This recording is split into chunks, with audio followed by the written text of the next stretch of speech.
Banggitin ko lang dito, Mr. Chair, dito sa Section 39, compulsory retirement. Compulsory retirement for officer and non-officer shall be upon the attainment of age 57, provided that uniformed personnel who have less than 1 year in service upon the effectivity of this act shall have the option to retire at the age of 56. So, ibig sabihin, Mr. Chair, ang binibigyan lang po dito ng option, itong retirable. But all the rest, pag naisabatas ito, 57 years old lahat ang retirement nila. So, ang punto lang dito, Mr. Chair, kailangan yung pulso talaga ng personnel ang makita natin dito. And I believe the honorable sponsor, ang interest lang talaga nito is para maproteksyonan yung ating personnel. Kung hindi natin makuha, Mr. Chair, yung talagang pulso ng personnel, conflict yan doon sa interest ng author. Hindi po tama yon.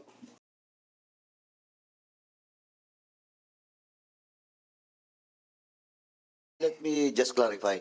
So, magsasurvey ka pending approval of this bill? No, What will be the purpose of that survey? In the service of this bill? Kasi if we approve this today, mutan academic po yung survey na yan. Di ba? Now, Mr. Chairman, ito lang po, again, I will just like to reiterate, and I will ask the PNP, not my fellow members of this committee. Kasi po, optional retirement, you can apply for optional retirement. But in this case, ang sabi ko nga, ano pa bang interest ng mga rank and file? Of course, they have to retire, they want to retire, mandatory or compulsory at the age of 56. Now, here comes in-extend natin ng 57. But, malinaw po dito, they have also an option to retire if they want at the age of 56. And that will be considered as compulsory retirement. And they can get all the benefits that they should have upon retirement at the age of 56. May I read the opening statement of the PNP relative to House Bill number 11140. On behalf of the entire Philippine National Police, I would like to express our sincerest gratitude to the Chairman of the House of Representative Committee on Public Order and Safety, Representative Dan S. Fernandez, sir, as well as other esteemed members of the House of Representatives present today, for inviting us to attend this public hearing and participate in the deliberation of these important legislative measures that seeks to increase the compulsory retirement age of the uniformed members of the PNP from 56 to 57. With me today are the Director for Personnel Records Management, Brigadier General Constancio Tinayok, which is on my left, sir. The Acting Director of Plans, Police Brigadier General Lex Ephraim Burat, nasa likod ko po. The Deputy Director for Comptrollership, Police Brigadier General Jacinto Reales, on my far right. The Deputy Director for Personnel Retirement Benefits Administration Service, Police Colonel Noel Ponolera, my far right, to include their legal and technical staff. At the outset, the PNP supports the proposed amendment to Section 39 of Republic Act 6975, as this would be advantageous to the organization. This proposal enables the PNP organization to maximize the knowledge and skills of its personnel gained through years of experience and various training in the respective fields of specialization. As a backgrounder, this legislative measure was incorporated in the enrolled Senate Bill number 2449 or House Bill number 8327, also known as the PNP Organizational Reform Act. Although this bill was vetoed by the President, it is worth noting that the proposed provision was not objected to in the veto message. Further, the final language of the proposed amendment was thoroughly deliberated during the bicameral conference committee meetings by representatives from both House and Congress. One of the issues addressed therein was the clamor of some uniformed PNP personnel who had already planned for their retirement at the age of 56. The proposed to increase the retirement age for 1 year may directly or indirectly affect their prior plans of retiring at the age of 56. It may also be interpreted as violation of their vested right to retire at the age of 56. Thus, on this note, the PNP respectfully recommends that Section 1 of House Bill number 11140 be rephrased to read as follows. Section 1, Section 39 of Republic Act number 6975 as amended is further amended to read as follows. Section 39, compulsory retirement. Compulsory retirement for officer and non-officer shall be upon the attainment of age 57, provided that uniformed personnel who have less than 1 year in service upon the effectivity of this act shall have the option to retire at the age of 56 and shall be considered compulsorily retired. The proposed revision in Section 1 will give the retirable personnel who have less than 1 year before reaching the age of 56 the option to compulsorily retire at the age of 56, subject to the existing provision of Section 75, which is the retirement benefits of Republic Act Number 6975. The PNP further recognizes that this proposal is stand-alone measure and will not affect any pertinent provisions of other laws, specifically Republic Act Number 6975 as amended and the Republic Act Number 8551. Thank you very much, Mr. Chair, Your Honors. Magandang hapon po. Thank you so much. Those you mentioned mga amendments were included in the MUP. Am I correct? Di ba? Sa MUP mo Yes, sir, nakuha yan. opo. And Yes, sir. what you have proposed to us is to include that in this Yes, sir. 1140. Yes, sir. We manifested Oh, to yeah, be that's included. not objectable dahil nga we have already approved that provision that you have mentioned in the MUP. Yes, Correct? sir. Yes, yeah, sir. okay. All right. Any other resource persons who wanted to speak? This is your chance. Bago po natin bigyan ng pagkakataon ng ating mga members to ask questions. Kung wala na po, I will be asking our members to ask questions to our resource persons and to the bill itself, no? And Congressman Joboy Aquino is more than willing to answer yung mga questions about the bill.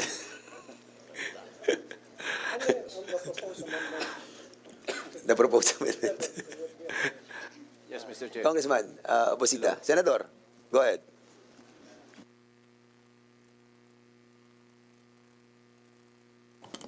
Thank you, Mr. Chair.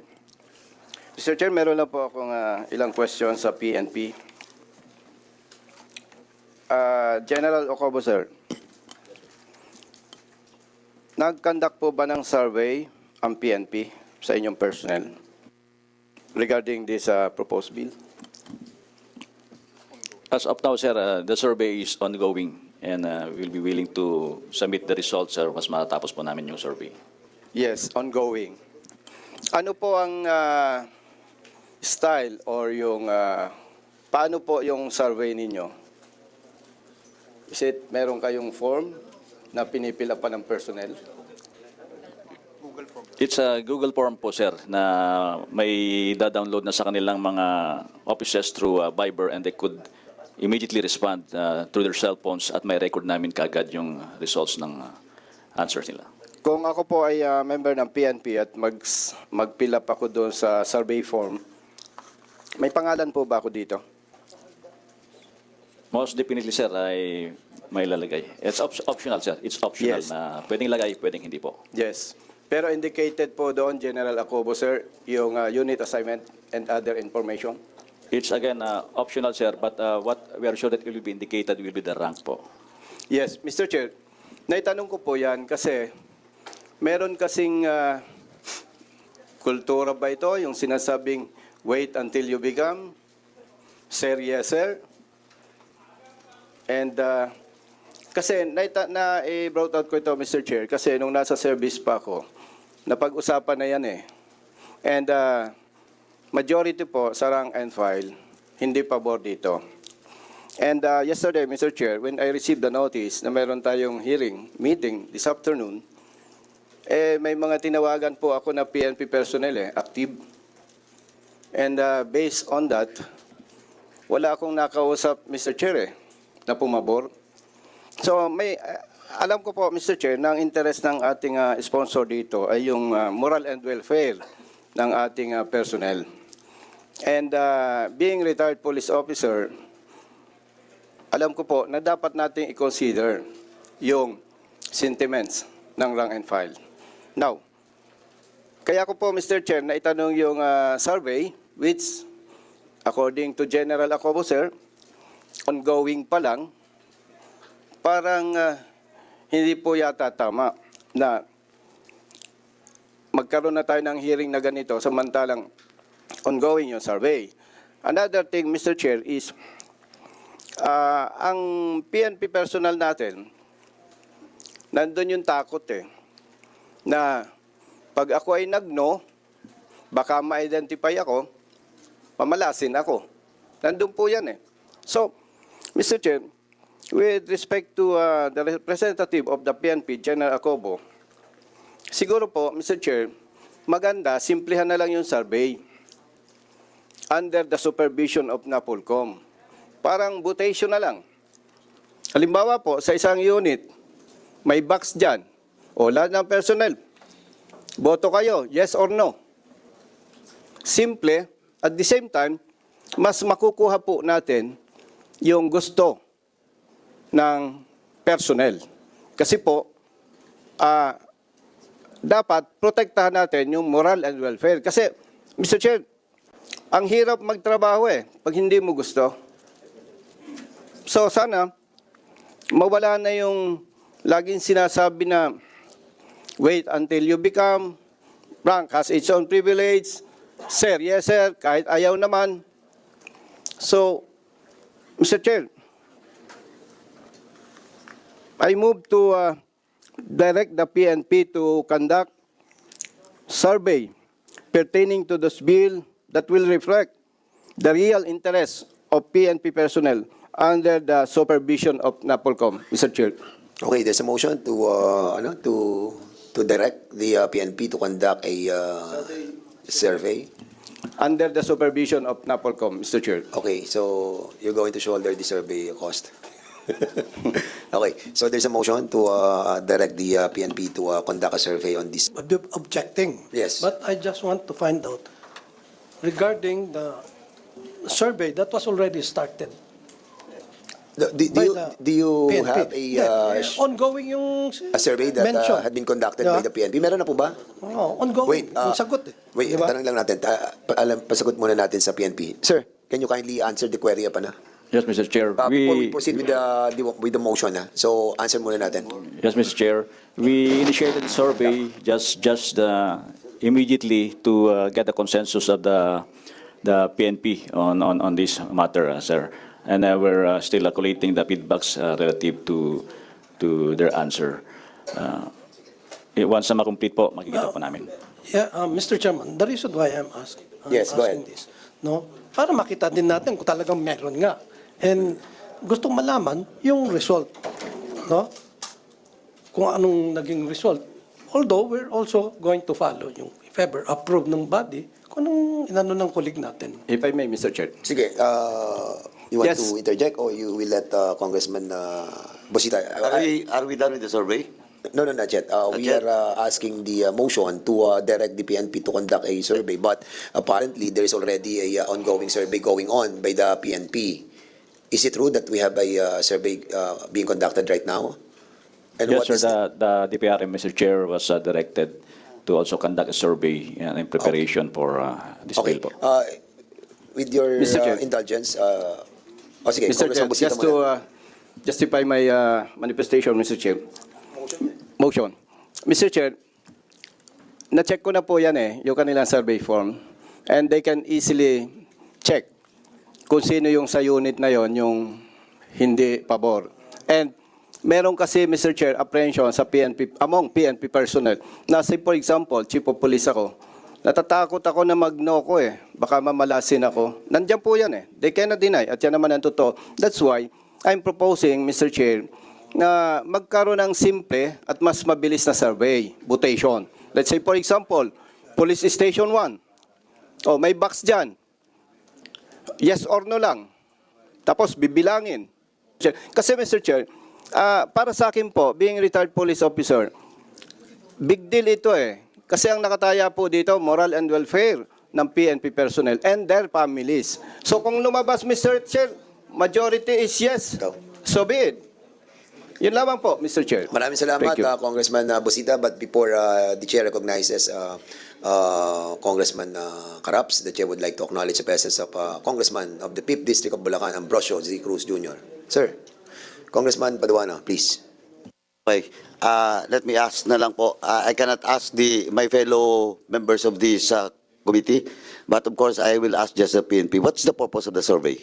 To get the pulse of the rank and file, and that includes also the officers, with regards to the bill or with regards to the retirement per se? We just conducted A wrap survey, sir, to get the feel of The feel for the, what? Organization relative to the retirement, sir. Retirement. Yes, Which sir. is, ang ano dito, issue is the 57. Age Yes, sir, the 57. age of Okay. 57 po. Mr. Chairman, ganito po. Tingin ko, I have with me the original bill, no? In which Section 39 states that compulsory retirement, in which as far as I understand, but I have to check if my understanding is correct with the PNP, the proposed amendments of the PNP with regards to Section 39, compulsory retirement. Mr. Chairman, go ahead. Allow me to read, in toto, with regards to the provision on Section 39. Compulsory retirement. Compulsory retirement for officer and non-officer shall be upon the attainment of age previously 56. That in case of any officer with the rank of chief superintendent, director, or deputy director general, the commission may allow his retention in the service for an unextendable period of 1 year. Okay. This is Section 39 of the original bill, 11140. Now, amendments being introduced by the PNP and officially signed by the Police General, the Chief PNP, Marbel. And it was also stated by Police Major General Ocobo. And let me read, Mr. Chairman, the proposed amendments. And I think the issue about retirements of all PNP officers, and that includes non-commissioned officers, Mr. Chairman. And let me read the proposed amendments to this bill. Compulsory retirement for officer and non-officer shall be upon the attainment of 57, provided uniform personnel, we're talking here about uniform personnel as a whole, uniform personnel who have less than 1 year in service. Ibig sabihin nun, 1 year at the age of 56. Tama? Tama, General Cobo? Okay. This refers to itong who have less than 1 year. Ibig sabihin, at the age of 56. Okay? Upon the effectivity of this act, shall have the option to retire at the age of 56 and shall be considered compulsory retired. Okay. Now, let me ask the PNP so that the issue about survey and everything, because I think the issue, Senator Busita will correct me if I'm wrong.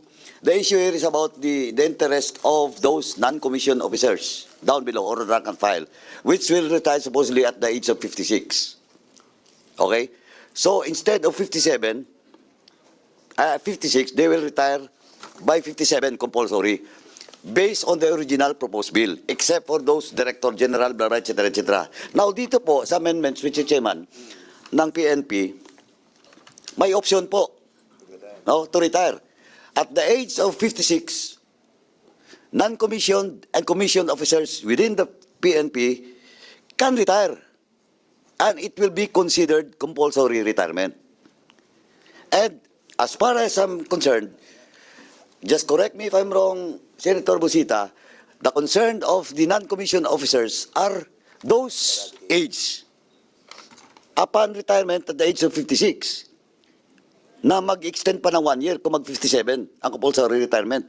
But in this proposed amendment of the Philippine National Police, as stated by Major General Ocobo, and the letter or position signed by the Chief PNP, pwede po at the age of 56 if commissioned or non-commissioned officers wants to retire,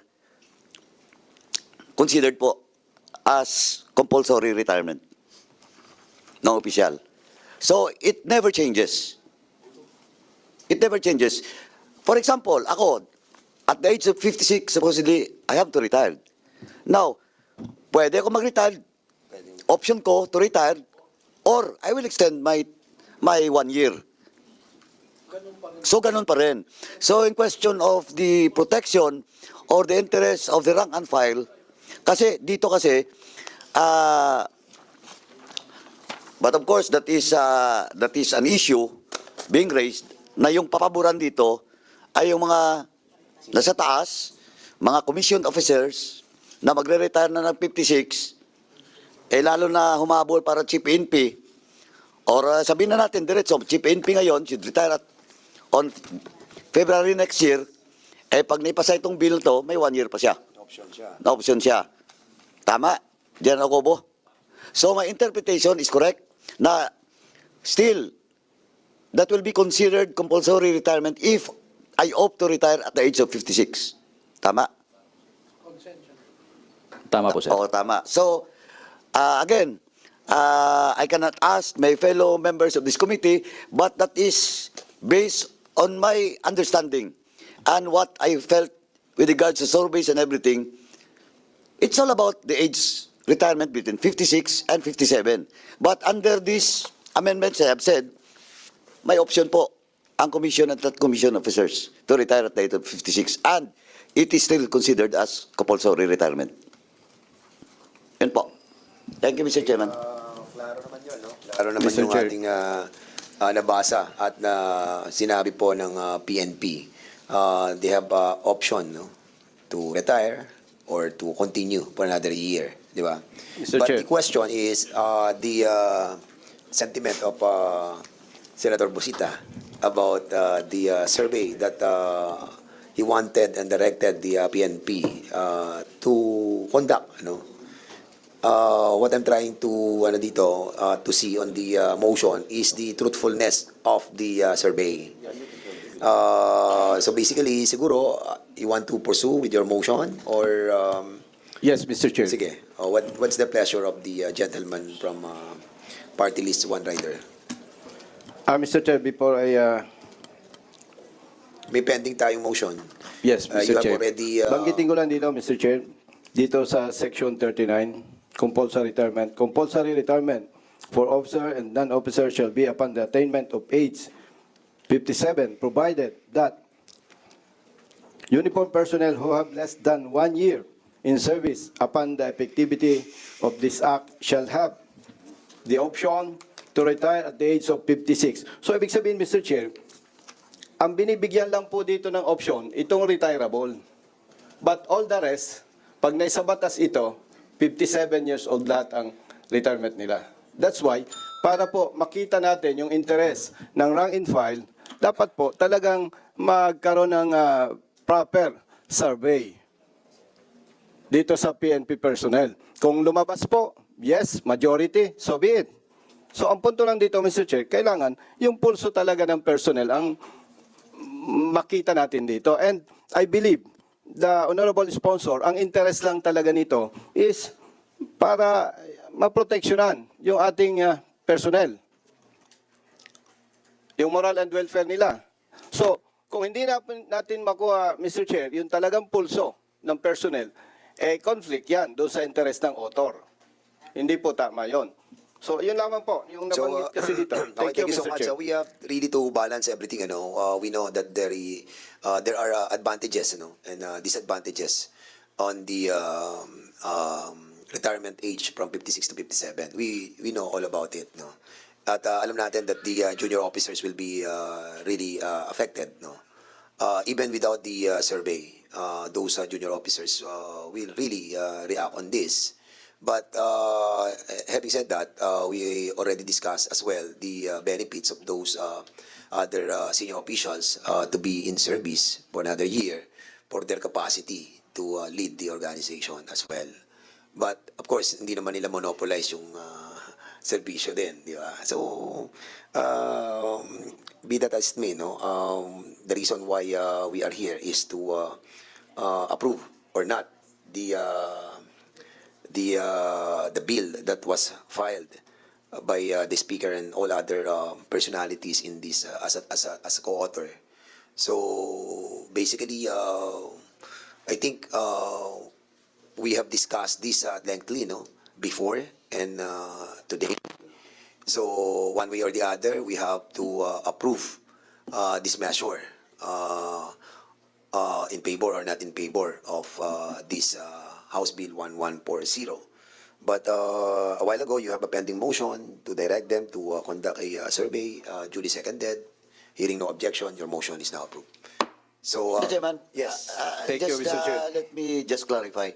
So, magsusurvey ka pending approval of this bill? No, What will be the purpose of that survey? In the service of this bill? Kasi if we approve this today, moot an academic po yung survey na yan. Di ba? Now, Mr. Chairman, ito lang po, again, I will just like to reiterate, and I will ask the PNP, not my fellow members of this committee. Kasi po, optional retirement, you can apply for optional retirement. But in this case, ang sabi ko nga, ano pa bang interest ng mga rank and file? Of course, they have to retire, they want to retire, mandatory or compulsory at the age of 56. Now, here comes in-extend natin ng 57. But, malinaw po dito, they have also an option to retire if they want at the age of 56. And that will be considered as compulsory retirement. And they can get all the benefits that they should have upon retirement at the age of 56 from the government. Yes. Kaya, actually, kung titingnan mo, naging flexible pa nga eh. Kasi kung gusto mo extend ng 1 year, pwede ka pasok. Kung gusto mo mag-retire ng 56, pasok ka pa rin. Compulsory retirement pa rin. Yeah, the same. You can still get all the benefits that you've given to all those retirees at the age of 57 or 56. Okay, well said. Kaya tingin ko, walang ano. Okay, so having heard that, Congressman No, Senator Busita, you want to reply on the query, not a query, but the position of Congressman Mr. Chair? Paduano regarding your Pwede motion. bang malaman, Wait. Mr. Chair, kay Honorable Congressman Paduano, yung 10 dito sa bill stated, yung sinasabi po niya? Oh, wait muna. Ito nga eh. Wait. Order muna. This is the parliamentary inquiry, parliamentary status, no? So there's a motion. We have approved the motion about the directing the PNP to conduct a survey, while we are set to approve the said measure regarding the compulsory retirement. Having done that, no? So the survey that will be conducted in accordance to the manifestation of Congressman Paduano will be moot and academic, considering that we have approved on our part